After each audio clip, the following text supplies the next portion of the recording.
আমরা কখনো যদি এরকম ভাবি, মা গঙ্গা যেরকম প্রত্যেক দিন বয়ে চলেছে, আমাদের জীবনটাও কিন্তু ঠিক তাই।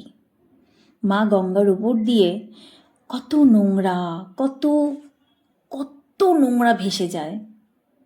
এক জায়গায় কি স্থির থাকে বলো? কত পরিষ্কার জল আসে, সেটাও স্থির থাকে না। সেম আমাদের জীবনটাও তাই, জানো। আমাদের প্রত্যেক দিন জীবনের মধ্যে মা গঙ্গার সাথে তুলনা করলে আমাদের জীবনে প্রত্যেক দিন দুঃখ ওই নোংরার মতনই আসে, আবার সময়ের সাথে ভেসে চলে যায়। আবার একটু সুখ আসে, আবার সময়ের সাথে ভেসে চলে গেল। পরিষ্কার জলের মতন সুখ কখনো স্থির থাকে না, জানো। আমরা কখনো ভাবি না, যখন আমাদের দুঃখ আসে, যখন আমরা সব কিছু হারাই, ধীরে ধীরে কিছু একটা হারিয়ে ফেললাম, আমরা ভাবছি আমার এটা ছিল, আমার হাজবেন্ড, আমার বাচ্চা, আমার অমুক, আমার তেমুক, তাকে হারিয়ে ফেললাম, ঝগড়া হয়ে গেল, সে কোথাও চলে গেল।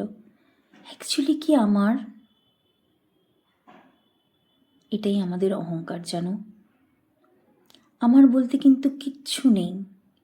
আমরা সংসারে শুধু কর্তব্য পালন করতে এসেছি। যেদিন আমরা বুঝতে পারবো আমার বলতে কিচ্ছু নেই,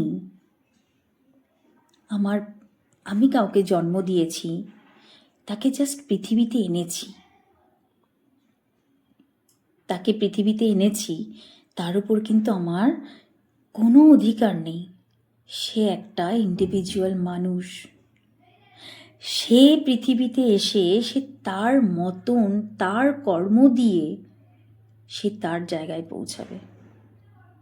সে চোরও হতে পারে, ডাকাতও হতে পারে, এবং সে অনেক ভালো মানুষও হতে পারে।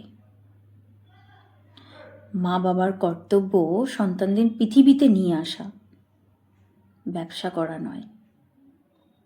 আমরা বাবা মারা ভুলেই যাই যে আমরা যে সন্তানদেরকে পৃথিবীতে নিয়ে এসেছি, মানে আমাদের সব কিছু করার দায়িত্ব তার। কিন্তু না, সে আছে তো, সেও আমাদের পৃথিবীতে নিয়ে এসেছিল। আমাদের নিজেদেরকে এরকমভাবে দাঁড় করানো উচিত যে আমরা নিজেরা যেন এমনভাবে দাঁড়িয়ে থাকি মৃত্যুর আগের দিন পর্যন্ত, কারোর ওপর ডিপেন্ড নয়, কারোর ওপর নয়। সংসারে সবার আলাদা আলাদা কাজ আছে। যখন বাচ্চা একটু ছোট থাকে, সে খেলতে ব্যস্ত থাকে, তখন তাকে বাবা মার সাথে খেলতে হয়, বাবা মাকে অনেক সময় দিতে হয়। আবার যখন বাচ্চা একটু বড় হয়, পড়াশোনার চাপে ব্যস্ত থাকে, বাবা মায়ের সাথে টাইম স্পেন্ড করতে পারে না অত ভালো করে, তাও যতটা করে। তারপরে যখন চাকরি লাইফ আসে, তখন তো একদমই পারে না। এটা বাবা মাকেও বোঝা উচিত যে না, আমার ছেলে মেয়ে বড় হচ্ছে, তার রেসপন্সিবিলিটি বাড়ছে, তাহলে তাকে তার মতন ছেড়ে দেওয়া উচিত। সবার জীবনে একটা স্পেস দরকার। আমরা মারা বিশেষ করে বাচ্চাদেরকে এমনভাবে মুঠো করে রাখতে চাই না, ধীরে ধীরে বেরিয়ে যায়, জানো, ধীরে ধীরে বেরিয়ে যায়, ভালো লাগে না। তারা তো বুঝতে পারে না, তারা ভাবে দূর, ঘরে ঢুকছি খিটখিট করছে, খাচ্ছি খিটখিট করছে, যাচ্ছি খিটখিট করছে, সব সময় খিটখিট খিটখিট খিটখিট, ভাল লাগছে না। তখন তারা বাইরে একটু শান্তি খুঁজতে যায়। এটাই যদি আমরা আমাদের ঘরে সব সময় একটু ভাবি যে না, সে বাচ্চা, আমার তো কি হয়েছে, সেও একটা মানুষ, তাকেও একটু তার মতন বাঁচতে দিতে হয়। আমরা ভুলেই যাই, জানো। এত পরিমাণে আমরা প্রেশার দিয়ে ফেলি, এত পরিমাণে আমরা এমন একটা জায়গায় নিয়ে যাই, তারা নিজেরাই প্রচণ্ড পরিমাণে একদম ইরিটেট হয়ে যায় নিজের বাবা মায়ের থেকে, তখন দূরে সরে যেতে চায়, তখন ভাবে না দূর থাকবো না, ভাল লাগছে না। এটা তাদের দোষ না, এটা কিন্তু তাদের দোষ না, দোষটা কিন্তু টোটাল আমাদের। আমাদের সবাইকে একটু বোঝা উচিত, আমরা প্রত্যেকটা মানুষ একদম নিজেরা পৃথিবীতে এসেছি।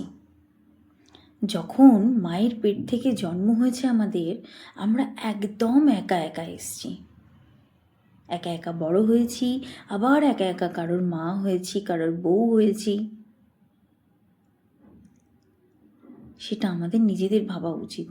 আমরা কখনোই বলতে পারি না এটা আমার হাজব্যান্ড মানে আমার কথা শুনে চলতে হবে, আমার বাচ্চা আমার কথা শুনে চলতে হবে।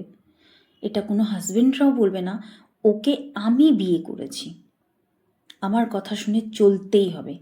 না, তুমি ওকে বিয়ে করতে পারো, সে একটা মানুষ,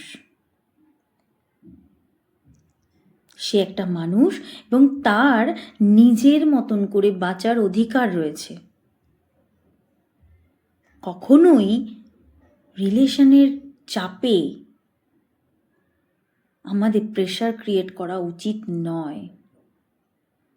আমি তোমার বউ তো কি হয়েছে, আমি নিজের ভাবে বাঁচতে পারি না, সে আমার হাজবেন্ডও কি হয়েছে, তাকে আমি নিজের মতন করে বাঁচতে দিতে পারি না। আমরা প্রচুর অধিকার ফলাই, জানো, প্রচুর অধিকার ফলাই। আমরা নিজেরা ভুলে যাই আমরা সবাই একটা আলাদা আলাদা প্রকৃতির মানুষ এবং আমাদের সবার মেন্টালিটি টোটাল আলাদা। তো আমাদের সব সময় আগে এইটুকুনি ভাবা উচিত যে আমরা সবাইকে সবার মতো থাকতে দিই এবং নিজেরাও সুস্থ থাকি, ভালো থাকি। যখনই কোনো জিনিসকে নিয়ে জোর করতে যাব তখনই হিতে বিপরীত হয়ে যাবে। কোনো জিনিসের প্রতি কখনো বেশি জোর করা একদম উচিত নয়।